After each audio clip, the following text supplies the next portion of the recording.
We're here with Rok and the new Eiffel Tower. It's technically an icon set, even though if it's of an architecture piece, but it's not under the architecture branding. But funny enough, it is with scale with previous architecture sets, because that's the second set that has Gustav Eiffel as part designer. You know, the Statue of Liberty's ironworks were made by Gustav Eiffel as well, and you can put it next to it and they would be in scale. Really? That's Yes. amazing. And you could get in between those two and travel on the Titanic, which would also be very close in scale. So yeah, this is all approximately 1 to 200. It's lovely coincidences. Yeah. It's what works for the given model best. So yeah, it's the tallest Lego model to date. It's nearly 1.5 meters, so missing a few millimeters. I mean, if you take away the brick separator, you'll land at exactly 10,000 pieces. Another coincidence, obviously. Is that the biggest Lego set today? 10,000? That title technically belongs to the world map, but seeing that the nature of that set is perhaps a bit different, we can perhaps still claim it as the Lego set, as in a proper model, three-dimensional set that is. Even though it is designed to withstand, to try to lift it, so you can do it. It is strong enough, but seeing as this is quite heavy, you will have a much lighter time just putting it apart into its constituent parts. And then there's another natural split line where the first platform comes apart.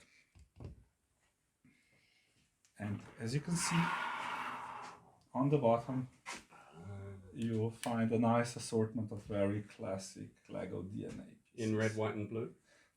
In this case, it will be the French who get the honor. But there are also nice colors for easy differentiation, which makes for a faster build to begin with, because you want to be done with the base quickly so that you can start building the model up.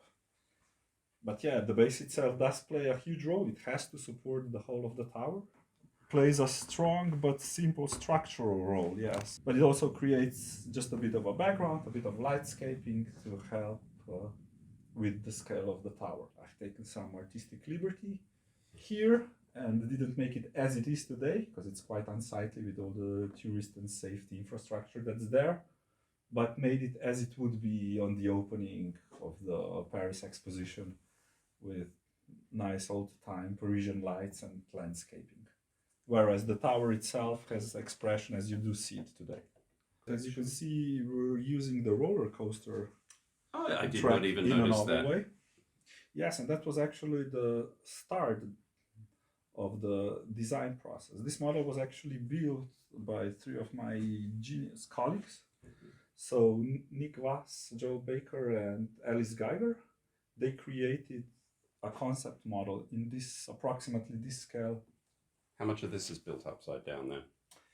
Well, I have to leave a bit of a mystery for people who would like to build it, of course, but there's interesting, I'll call it, building techniques that are being used. So I'm trying to follow the original closely so that you're building legs. And just like on the original, the most crucial part was it being assembled. So it was on hydraulic legs, so they could be precisely assembled so that the legs could come in at the precise time. So this is the same in the Lego model. You'll be building legs separately, and then you'll be able to adjust them in a proper position. And then you will add the arches, which just like on the original are purely decorative. They're not holding up the Eiffel Tower, because it's the forces are just flowing downwards into the legs. So the arch is purely there to make it look nice and balanced. It's a design consideration. And that's like it on the Lego model as well. They just attach from the bottom, they play no structural role. So you will then be adding the second platform, which has the detail of 72 name plaques, which are all around it. So those represent the 72 names of scientists and inventors that Gustav Eiffel has placed on the Eiffel Tower. So they now all say Lego with the Lego ingot. Have considered putting minifigure trophies in it, but if you do a quick calculation, you will see that that one, which is what about 2 centimeters tall, would then represent a person of more than 4 meters in height, right? So just to give you an impression of how big the original is, I think a person would be as high as one of these. Two Two plates. plates. That's the height, not the width. All right. And that's a double-decker elevator here, right? So The elevators. Yep. these traveling along the legs are in 2 levels for the people, and they come through the base support, which is simulated here, like with the black triangle where the lift That's comes where out they of the enter. Yeah. base. But at the same time, that serves as a color code for when you're building the legs, that you know which one to put where on the base. They're different colors, red and yellow. Yes, and they're slightly asymmetrical because you can see that you have the entries on the side, whereas there aren't on this one. So they are Great. Another hint for the building process. yes. Great. Because even though it appears as a 4-way symmetrical set, it is not, because of the nature of the Lego brick. You can only point it in one direction. So you can see that this front, whereas we have the Lego studs representing the rivets which hold the Eiffel Tower together, are not the same as on this side, right? Where you have the side. So it's asymmetrical, yet you have to arrive to a same geometry. So that was quite a challenge. And you'll be able to see once you're building it that you have to marry quite a few different ones to arrive at the same result at the end. Because the eye is fooled, but as you can, when you look at it closely, they're not parallel because it's within the limitations of the brick. It's splaying out. Yeah, while this one are splaying in. So the fillers are also different then. You know? Yep. So when you will be building a leg, you'll have to construct 4 completely different legs. So there is not as much repetition as you might expect on the first glance.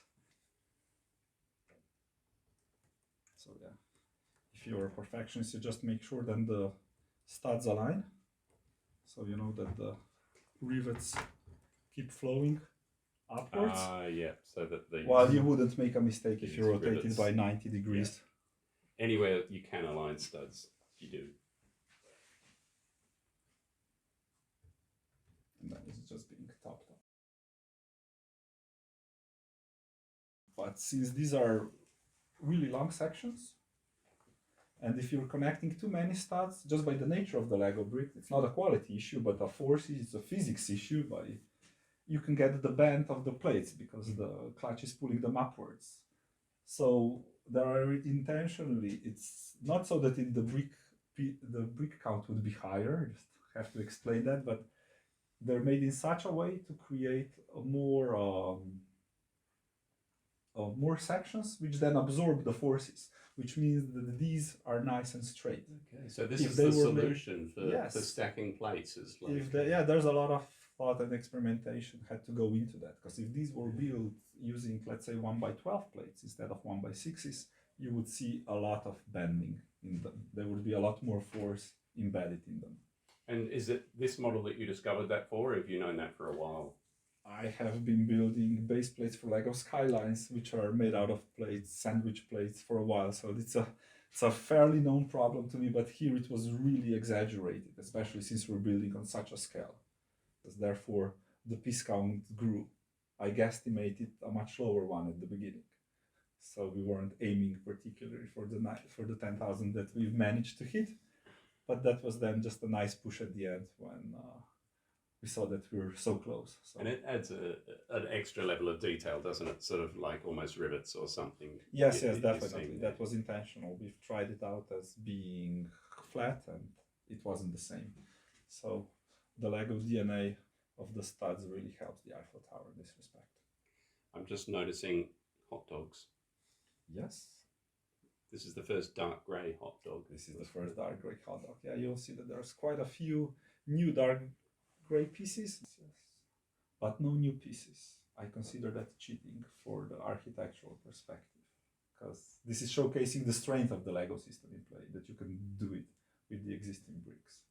Albeit we really chose a different approach this time around, because if you remember the old Eiffel Tower in the same color, I mind you, but was built classically, like stacking. I mean, you do still begin with regular stacking to begin with, but then you switch to much more to advanced or different building techniques, just to show the progression Lego has made in its expression. It's an absolute record breaker in the number of bags you're gonna get. So, if my memory serves me correctly, it's been a while since this was designed, but it's 74 bag split. Yes, but that means that you will never have to search for a second bag of something. So each bag is completely separate, so that makes it for a much smoother process. Otherwise, looking for the second bag 4 amongst the pile would be much more time consuming. I mean, I find it nice that it self-corrects, that it, even though if you can mistreat it, it doesn't stay bent. Like the way the forces flow. Wouldn't be proud if it started sagging after a while. So yeah, as you can see, even if I put quite a bit of force on it, it will jump back in the right position. But I can't take credit for that. It's how the original is built. I mean, cues being taken from the original and why the original was built in such a way. Because but I would recommend you to get the shot from below, as you would standing in the most prominent spot, that is right in the middle of the legs, facing upwards. Okay, let's see. So yeah, this is that. Let's come down and pretend we're tourists. This is more than a 360 model, so it has been designed to be looked even from below, so from all the sides. You will see that these cutouts actually are the same as on the original, and then the geometries line up to create a really nice pattern. There's no surfaces that are left unfinished. What about testing? You must have had some original challenges with the testing. Oh yes, since this doesn't fit any industrial size oven, because we do have to heat test it, to simulate the weathering of Lego elements. So it was, for the heat testing challenge, it was split apart into its parts, but then it had to be weighted down to simulate the rest. So, that was... Put a few bricks on that there. was tested separately, and it was then weighted. The real box, when you're carrying the entire box, you break a sweat. The same box as the Titanic. Okay, so that is the Eiffel Tower. Rok, when are we able to buy this? I think that it will be on the shelves on the 25th of November, but please do check. I'll delete this video if you've forgotten the date. I am not the right address. Well, thank you. Thank you very much.